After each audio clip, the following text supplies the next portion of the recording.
tous azimuts.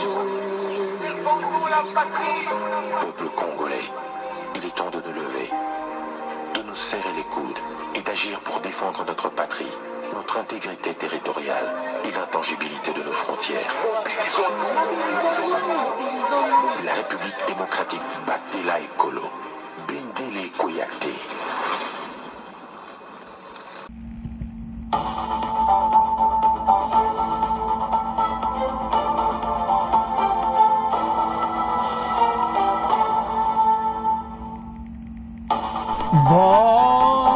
Bonsoir, bonsoir, bonjour.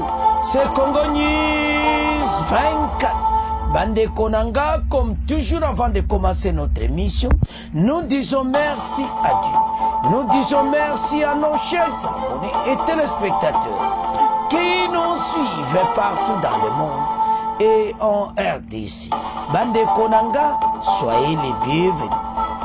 À la une, chers téléspectateurs, on va commencer cette émission Bandeko avec accord RDC USA, Rwanda comme voulu, et puis AFC 123 explicé de Doha. Beaucoup yo que ça spéciale émission, mais avant tout yana yango parce que ça minene ba bengane ba 123 bana Doha. Mais avant tout yana yango toko banda avec Oekwelelo. Rencontre président de la République et Martin Fayulu. Il y a une émission na biso peut te développer et puis te loba makambo il y a nouveau passeport. Alors tous à la connecter. Chers téléspectateurs, émission na biso bandi et commettant tout cela ensemble ma solo ya mboka. Bande ko toko banda avec oyo kaka ma solo ya passeport Fati Alaxi passeport à Liboso. Bandeko, vous comprendre biométrique, donc standard international, alors, épais valeur namboka.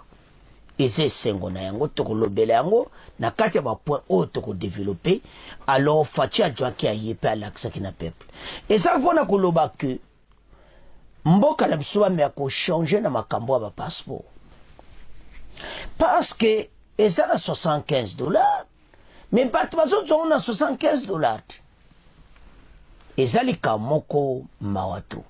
Alors, tu développes le tanga ensemble. Mais, tout le basiko y a rencontre à Mounene, le président de la République, avec Martin Fayulu. Bandeko, Fachi Ayambi, Martin Fayulu.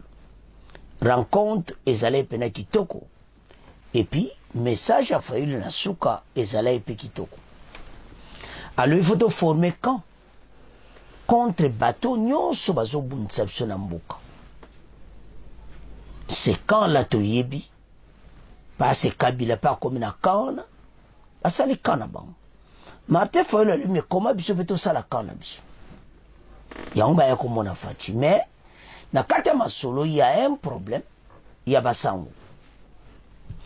Est-ce que les pères catholiques, parce que Martin Fayulu loko ane mutu, et cause à moi problème, il y a l'ingiba kote sa pacte social batouana, mais pacte social batouana, ezana ba kabila, bateau, tout kutu ba lingimbo kate bananga, pacte social na ekosimbati. Loba basango ba yoka o mokonza ko loba kete ezaka biso ao bobosa na bakabila bato wana nyonso bobosa na bango. Il faut mal sa patriotisme on de Martin Fayulu asali bo bakoyamba Katumbi asala nde Maria salite et c'est Katumbi kwa koloba mabe pona Kagame na Kabila na nanga ko lobango non to asana place te il y a ma solo, il y a Union nationale. Donc c'est ça. Il a fallu la dire chance à l'accès patriotisme. Mais bon, Batikalouana, non. Donc, Batouane ko simbate. Voilà, ndenge makambango ezali. Alors, Mokonza Mboka akutana kina Martin Fayulu. Totanga. Bongo to avance. ndenge toloba ne bandeli avant tokenda Martin Fayulu toloba pe awa passeport yango wana biométrique mais problème toza nango wana RDC est-ce que prix nango eza $75 est-ce que kozala respecté parce que bazo senga ba $200 donc ba 150 mais eza $75. Voilà problème oyo mboka na biso eza na problème na makambo oyo. Alors nayebi te nde bako avancer nango. En tout cas bandeko, il y a un problème pona ko résoudre situation oyo. To tigango na bino pona passeport, bino bo développer ete ezala prix $75 mais ezo simbagate. Alors mama kay kwamba botala masola passeport po bana ba RDC baza kolela. To tigango na bino. Alors tête à tête Fayulu suivi. Le président congolais Félix Tshisekedi a reçu ce jeudi l'opposant Martin Fayulu au Palais de la Nation, 3 jours après la demande publique formulée par ce dernier pour une rencontre directe avec le chef de l'État. Arrivé à 16h40 au bureau officiel de la présidence, Martin Fayulu a été accueilli par le président Tshisekedi dans le salon des ambassadeurs. Les deux hommes se sont salués chaleureusement avant de s'entretenir pendant près de 2 heures. À l'issue de l'entretien, le président de l'ESID a évoqué devant la presse la gravité de la situation actuelle. Le pays est dans une phase très difficile. Nous sommes attaqués de partout.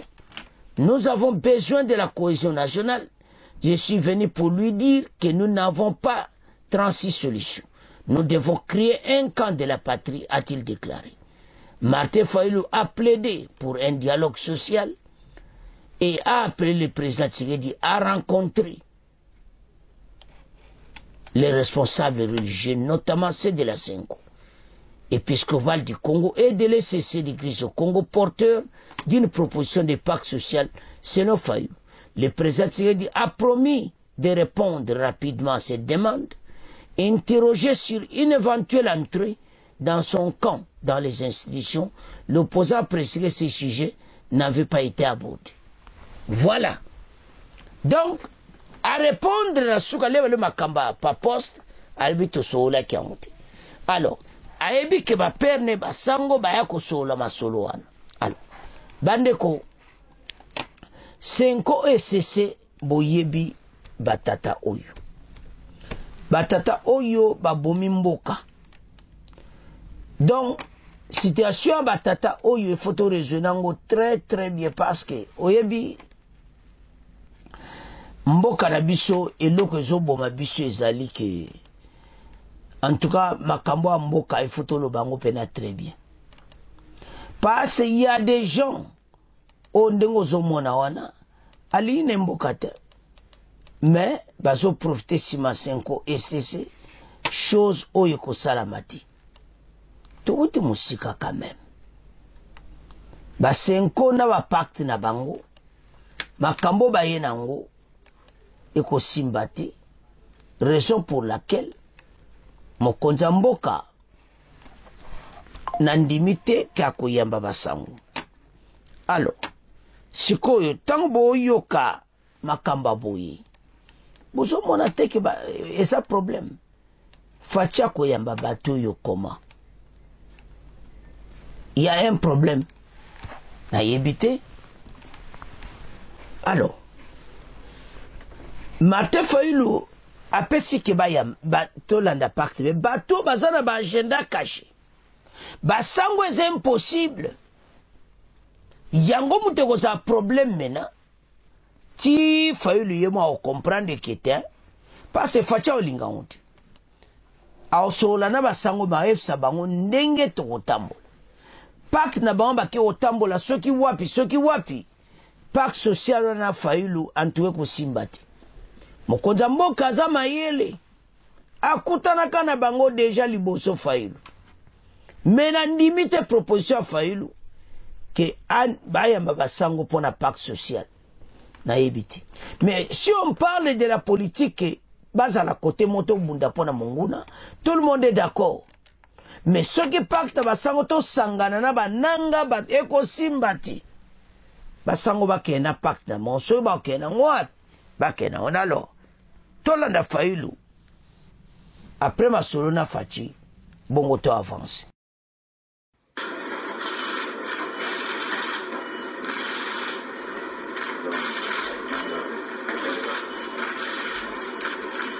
Vous savez que le pays est dans une passe très difficile. Nous sommes attaqués de partout. Nous avons besoin de la cohésion nationale. Je suis venu pour lui dire que nous n'avons pas 36 solutions. Nous devons créer un camp de la patrie. Donc des gens qui luttent pour leur pays. Et donc pour cela, avec toutes ces crises que nous avons, crise sécuritaire, crise sociale, crise politique, la solution c'est un dialogue. Donc je lui ai demandé de tout faire pour rencontrer les évêques de la Cinco et les pasteurs de l'ECC pour discuter afin de voir ce pacte social qu'il propose, comment est-ce que nous pouvons le mettre en avant. Donc il m'a compris et il va donner sa réponse très rapidement. Nous sommes Congolais et nous avons des frères et sœurs qui souffrent, des enfants qui souffrent, des enfants qui dorment à la belle étoile, des enfants et des gens qui meurent tous les jours. Aujourd'hui, à Goma, combien de gens sont morts? Aujourd'hui, à Beni, à Butembo, aujourd'hui, à Bukavu, combien de gens ont été maltraités par des gens qui ont occupé nos territoires, nos localités. Donc, c'est de ça que nous avons parlé. Nous sommes humains. Nous avons lutté dans ces pays. Nous n'avons pas lutté pour que demain les Congos soient balkanisés. Voilà, nous avons dit, lui et moi, et nous sommes dit que jamais sous notre ère que le Congo sera balkanisé. Je suis venu pour ça et pour insister que le dialogue est nécessaire et qu'ils reçoivent les pères spirituels. Merci beaucoup. Bandeko tolandi biso nyonso masolo pendi betami yako sakana te. Alors ndenge masolo ebetami soko ozotala situation loba mais awe eza ya kuyinda te eyinda kaka toyebisaki bino ete bakongole totelema bato bozomona tous ces gens basango bazana plan na bango. Martin Fayulu ake pas président de la République ayebisi président ke abengisa basango asokola na bango mpona pacte wana tosala kan tobuna monguna. Mais Fayulu azobosana ke pacte wana ayebi bakabila bana kati bananga bana kati tokosola na bango koma tozoya na deuxième point babengani bango na Doha ba-Américain balisu na China na bango te tozaki na besoin da Kagame po abimisa basodane na ADC. Le panté sans Kagame il n'y a rien. Donc neto lobeza ya koyinda déjà. Alors maintenant Martin Fayulu aye neto landi a le pacte social à basango mais pacte social les anda ba panté bata Kagame wazobo mamboka. Encore Kabila na kati. Martin Fayulu bosana musozola de mission masolo na Faci ya Union nationale wana kutana problème ti mais y a pas social à basango ko simbate yanga kota tout le monde soki Katumbi alinga kota to pese condition moko apesa discours neto Fayulu apesi allo basir Kabila Kagame et les autres les nanga watu kondima Katumbi wapi akoloba ngota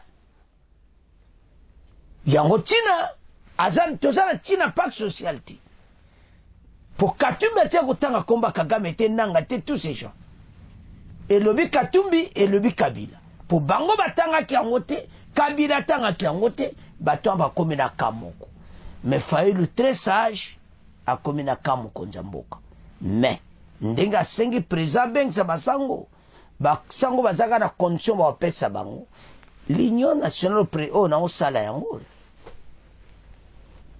basango sobe bongo Katumbi basango bozo makamba ondeni Failu kutezaka ba grâce ba courage na e alaksi kaza contre batuana to abona e bango siko Katumbi pasa la ngote aboya Kagame na batuana allo ban public te bon tondi ma Katumbi. Alors donc le pacte, en vrai dire, le pacte n'a pas de sens. Parce que dans ce pacte, l'agenda caché c'est quoi? C'est-à-dire il faut Katumbi, Kabila, autour de la table et Nanga Nafachi. Et c'est Zalaka. Babosana. Toboa qui on a poubelle. Voilà compte. Moudati na ngoti. Alors, Banamboka, tu tires premier point d'abino.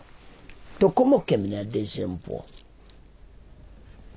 Makamboza ya kosaganati. Donc, bozoyo kake somo. To yebisa kibino. Ete ba Américain ba soutien ba touti. Bon comprendre que ba keneki pour 5 jours. Ba sali 32 jours de to lo bana do. 32 jours. Mais ba keneki pour 5 jours.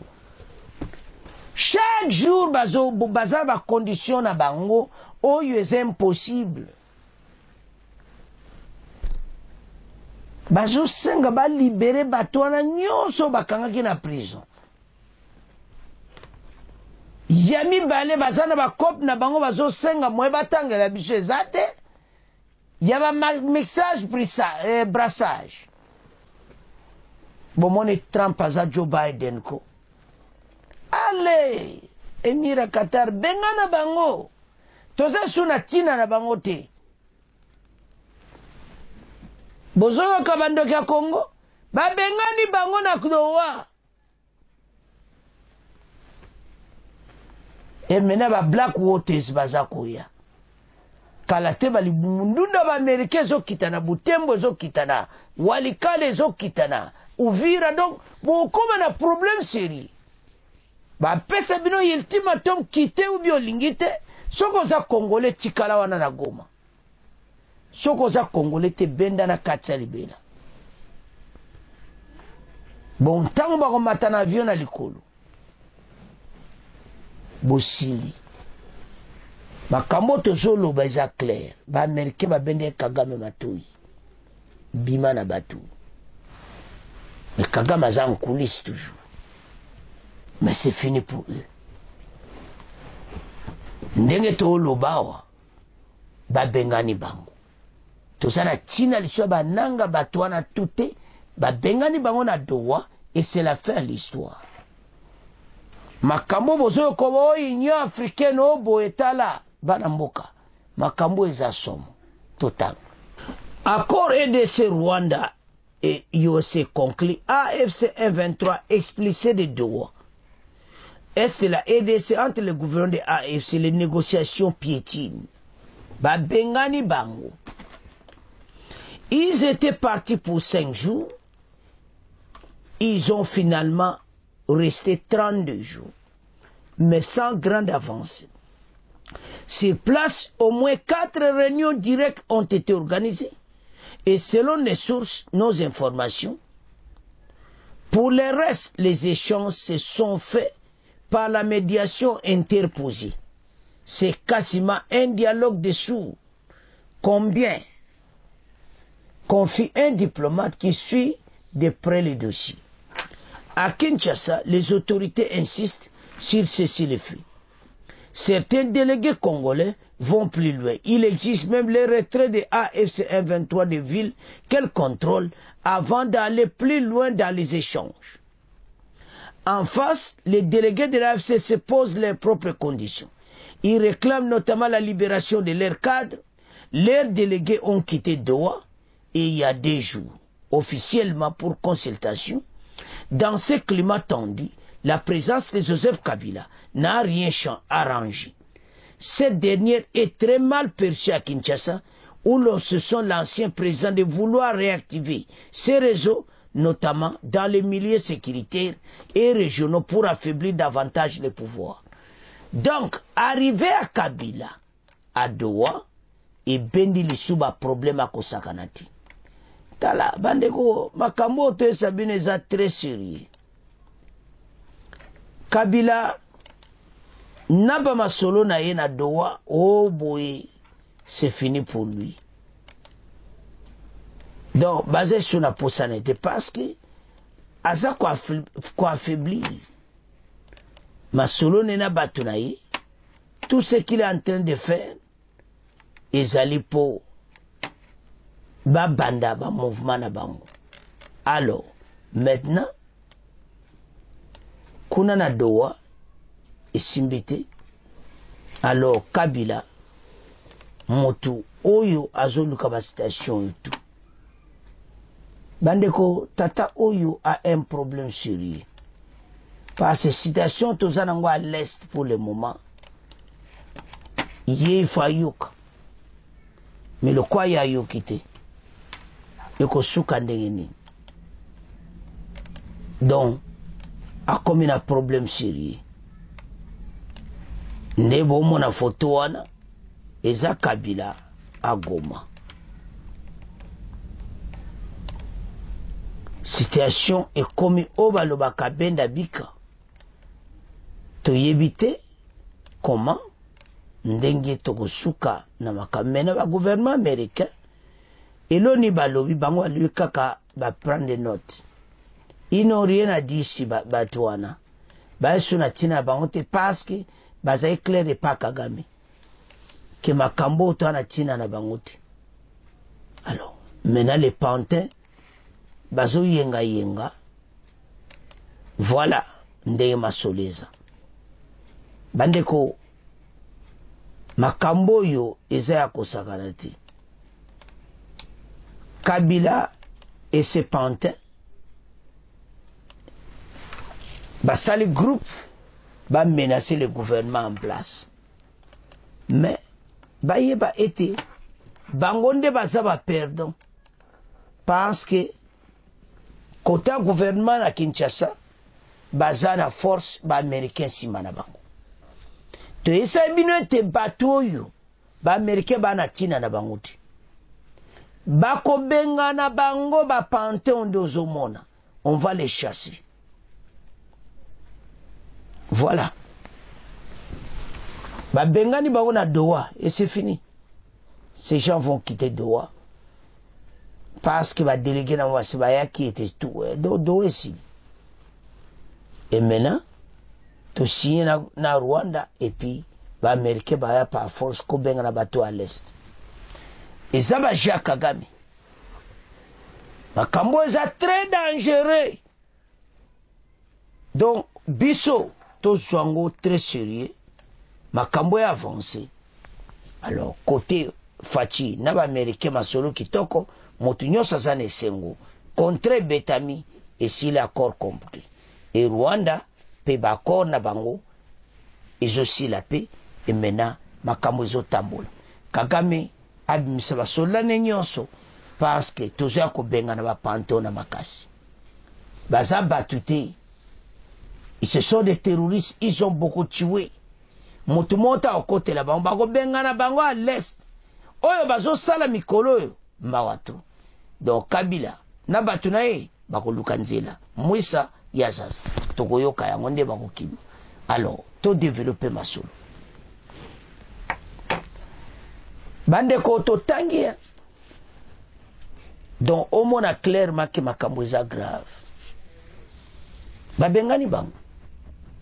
Ba Américain ba na tina na banguti. On avait besoin que RDC na Rwanda ba bongsa ma fonde ba solo makambo sili. Et puis facha lo bakango. Ki a ko négocier na batoti. Mais ba Américain ba isi no to mekaka po e comme a raison ti. Asali au monde suki. E panzani.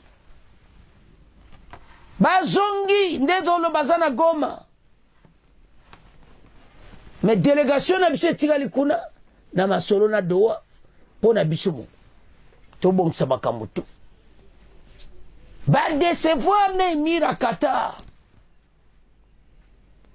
po bomona oyo Kagame azo planter. Mais face à l'Américain, Kagame azo comprendre.